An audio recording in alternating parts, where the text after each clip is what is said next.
Assalamualaikum warahmatullahi wabarakatuh. Kami dari kelompok 5 Psikologi Komunikasi akan menyampaikan materi dengan judul hubungan interpersonal. Sebelum menuju pada materinya, izinkanlah kami untuk memperkenalkan diri terlebih dahulu. Kelompok 5 beranggotakan 5 orang.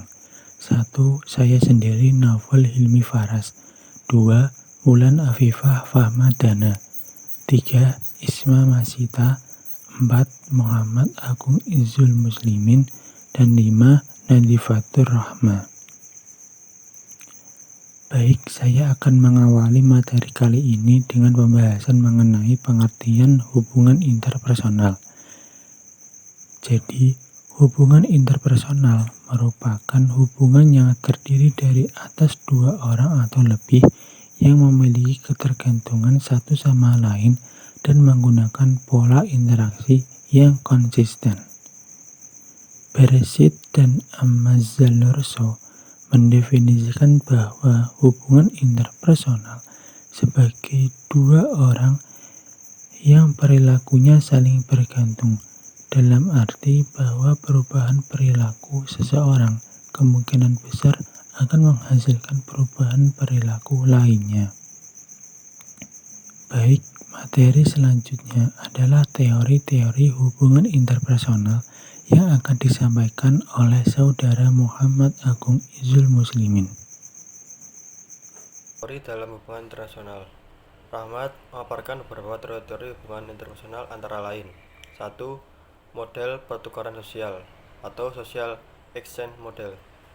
Thibault dan Kelly memberikan kesimpulan tentang model pertukaran sosial sebagai berikut. Asumsi dasar yang mendasari seluruh analisis adalah bahwa setiap individu secara sukarela memasuki dan tinggal dalam hubungan sosial hanya selama hubungan sosial tersebut cukup memuaskan ditinjau dari segi ganjaran dan biaya. Ganjaran, biaya, laba, dan tingkat perbandingan merupakan 4 konsep pokok dalam teori ini. Ganjaran merupakan setiap akibat yang dinilai positif yang diperoleh seseorang dari suatu hubungan. Biaya merupakan akibat yang dinilai negatif terjadi dalam suatu hubungan. Biaya bisa berupa waktu, usaha, konflik, kecemasan, dan lain-lain. Hasil atau laba merupakan ganjaran dikurangi biaya. Bila seorang individu dalam suatu hubungan interpersonal tidak memperoleh laba sama sekali, ia akan mencari hubungan lain yang bisa mendatangkan laba. Yang kedua, model peranan atau role model. Model peranan berbeda dengan model pertukaran sosial yang memandang hubungan interpersonal sebagai transaksi dagang. Sedangkan model peranan melihat sebagai panggung sandiwara. Hubungan interpersonal berkembang baik bila setiap individu bertindak sesuai dengan ekspektasi peranan atau role expectation dan tuntutan peranan atau role demands, keterampilan peranan atau role skill, dan terhindar dari kata konflik peranan dan kekacauan peranan. Yang ketiga, model permainan. Dalam model ini, orang-orang berhubungan dalam bermacam-macam permainan yang menjadi dasar permainan ini ada 3 bagian, yaitu orang tua, orang dewasa, dan anak-anak. Dalam hubungan interpersonal, kita menampilkan salah satu aspek kepercayaan kita, orang tua, orang dewasa, anak-anak, dan orang lain membalasnya dengan salah satu aspek tersebut. Yang keempat, model interaksional atau interaksional model. Model ini memandang hubungan interpersonal sebagai suatu sistem.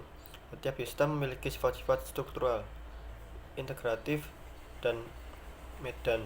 Semua sistem terdiri dari berbagai macam subsistem yang saling berkaitan dan bertindak bersama sebagai kesatuan. Semua sistem tersebut memiliki kecenderungan untuk memelihara dan mempertahankan kesatuan. Jika keseimbangan sistem terganggu, maka harus diambil tindakan. Di dalam mempertahankan keseimbangan sistem dan subsistem harus melakukan transaksi yang tepat dengan lingkungannya. Untuk selanjutnya adalah materi tentang tahap-tahap hubungan interpersonal yang akan disampaikan oleh Saudari Nadifatur Rahma. Kali ini saya akan menjelaskan mengenai tahap-tahap hubungan interpersonal. Menurut DeVito, tahap-tahap hubungan interpersonal itu ada 6. Yang pertama yaitu kontak, yang kedua yaitu keterlibatan, yang ketiga yaitu keakraban, yang keempat yaitu kemunduran, yang kelima yaitu tahap perbaikan, yang keenam yaitu tahap pemutusan. Yang pertama yaitu kontak. Tahap pertama dalam hubungan interpersonal adalah membuat kontak. Ada beberapa macam persepsi alat indera seperti melihat, mendengar, dan membau. Yang kedua yaitu keterlibatan. Tahap keterlibatan adalah tahap pengenalan lebih jauh ketika kita ingin mengikatkan diri kita untuk lebih mengenal orang lain dan juga mengungkapkan diri kita. Yang ketiga yaitu keakraban. Pada tahap ini kita mengikatkan diri kita lebih jauh pada orang lain. Kita mungkin membina hubungan primer di mana orang ini menjadi sahabat baik atau menjadi kekasih. Komitmen ini mempunyai berbagai bentuk seperti perkawinan, membantu orang lain, atau kita mengungkapkan rahasia terbesar kita kepada orang lain. Tahap keempat yaitu kemunduran. Tahap berikutnya setelah keakraban merupakan penurunan hubungan ketika ikatan di antara kedua pihak mulai melemah. Pada tahap ini kita mulai merasa bahwa hubungan ini mungkin tidak sepenting yang kita kira sebelumnya. Yang kelima yaitu tahap perbaikan. Pada tahap ini, beberapa pasangan dalam suatu hubungan memilih berhenti sejenak ketika mengalami kemunduran dalam suatu hubungan dan kemudian mencoba memperbaiki hubungan mereka. Yang keenam yaitu tahap pemutusan. Tahap pemutusan adalah pemutusan ikatan yang mempertalikan kedua pihak. Ketika telah terjadi tahap pemutusan, maka hubungan yang dulunya akrab akan menjadi semakin renggang. Selanjutnya, materi tentang faktor-faktor yang menumbuhkan hubungan interpersonal dalam komunikasi interpersonal oleh Saudari Wulan Afifah Famadana. Faktor-faktor yang menumbuhkan hubungan interpersonal dalam komunikasi interpersonal. Yang pertama, percaya. Dari banyaknya faktor yang menumbuhkan hubungan interpersonal pada komunikasi interpersonal, faktor percaya menjadi salah satu faktor yang sangat penting. Definisi percaya yang dijelaskan oleh Giffin yakni mengandalkan perilaku orang untuk mencapai tujuan yang dikehendaki yang pencapaiannya tidak pasti dan dalam situasi yang penuh resiko. Sikap percaya dapat meningkatkan komunikasi interpersonal karena membuka jalur komunikasi, memperjelas penerimaan dan pengiriman informasi, memperluas peluang orang yang berkomunikasi untuk mencapai apa yang dimaksud. Ada 3 faktor utama yang dapat menumbuhkan sikap percaya. Yang pertama adalah menerima, yang kedua empati, dan yang ketiga adalah kejujuran. Faktor yang kedua adalah sikap suportif. Sikap suportif merupakan sikap defensif yang telah dikurangi dalam komunikasi. Seseorang akan bersikap defensif jika tidak menerima, tidak jujur, dan tidak empatis. Ciri-ciri perilaku suportif yaitu penyampaian pesan, perasaan, dan persepsi tanpa menilai atau mengecam kelemahan dan kekurangannya. Yang kedua, pada orientasi masalah, mengkomunikasikan keinginan untuk kerjasama, mencari pemecahan masalah, mengajak orang lain bersama-sama menetapkan tujuan dan menentukan cara mencapai tujuan. Selanjutnya adalah spontanitas. Sikap jujur dan dianggap tidak menyelimuti motif yang terpendam. Selanjutnya empati, dan yang terakhir adalah profesionalisme. Faktor yang ketiga yakni sikap terbuka atau open-mindedness. Sikap terbuka memiliki pengaruh yang sangat besar dalam menumbuhkan komunikasi interpersonal yang efektif. Agar komunikasi interpersonal yang dilakukan melahirkan hubungan yang efektif, maka dogmatisme atau sikap tertutup harus dirubah dengan sikap terbuka.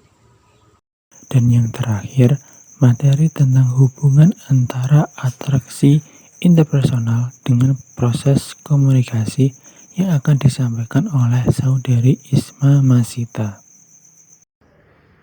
interaksi interpersonal turut mempengaruhi komunikasi interpersonal dikarenakan berkaitan dengan ketertarikan komunikator dengan partner komunikasinya yaitu komunikan. Atraksi interpersonal artinya ketika individu mengetahui siapa tertarik pada siapa atau siapa menghindari siapa, individu dapat meramalkan arus komunikasi interpersonal yang akan terjadi.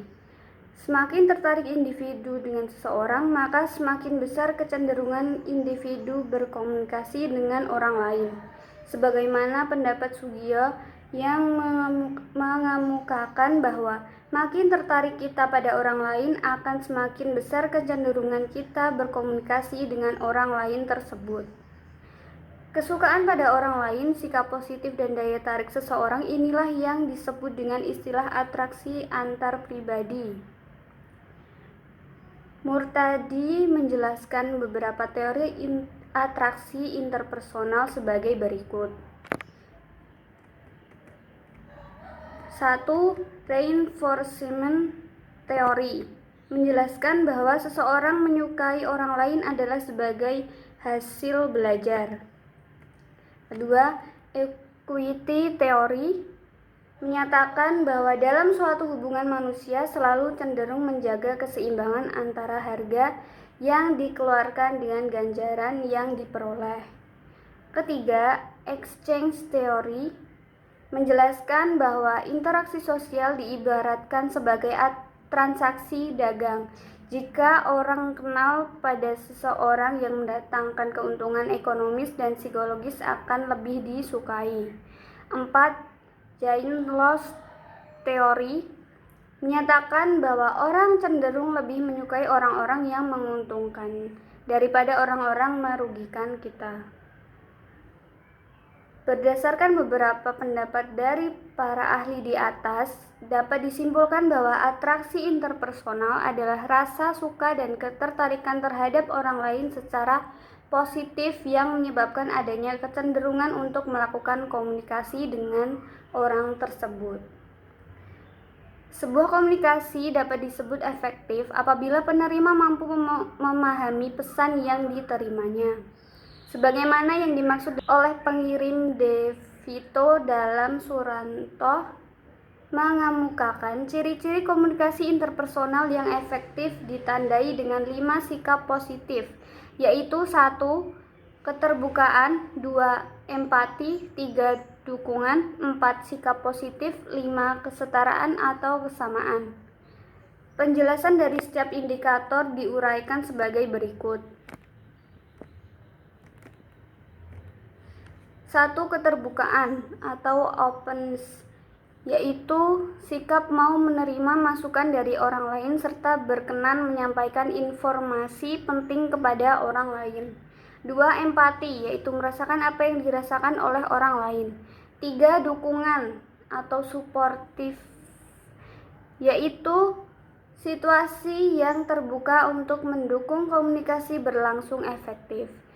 4. Sikap positif, yaitu ditunjukkan dengan sikap dan perilaku positif yang dimiliki seseorang meliputi sikap positif terhadap dirinya dan orang lain. 5. Kesetaraan atau kesamaan, yaitu pengakuan bahwa kedua belah pihak memiliki kepentingan sama-sama bernilai dan berharga dan saling memerlukan. Berdasarkan pendapat di atas, dapat disimpulkan bahwa komunikasi interpersonal dapat dikatakan efektif apabila di dalam komunikasi tersebut ada keterbukaan, empati, dukungan, rasa positif, dan kesamaan antara kedua pihak sehingga pesan yang disampaikan dapat dipahami dengan baik. Demikian materi dari kelompok kami dengan judul hubungan interpersonal. Untuk kesimpulan pada materi ini adalah 1.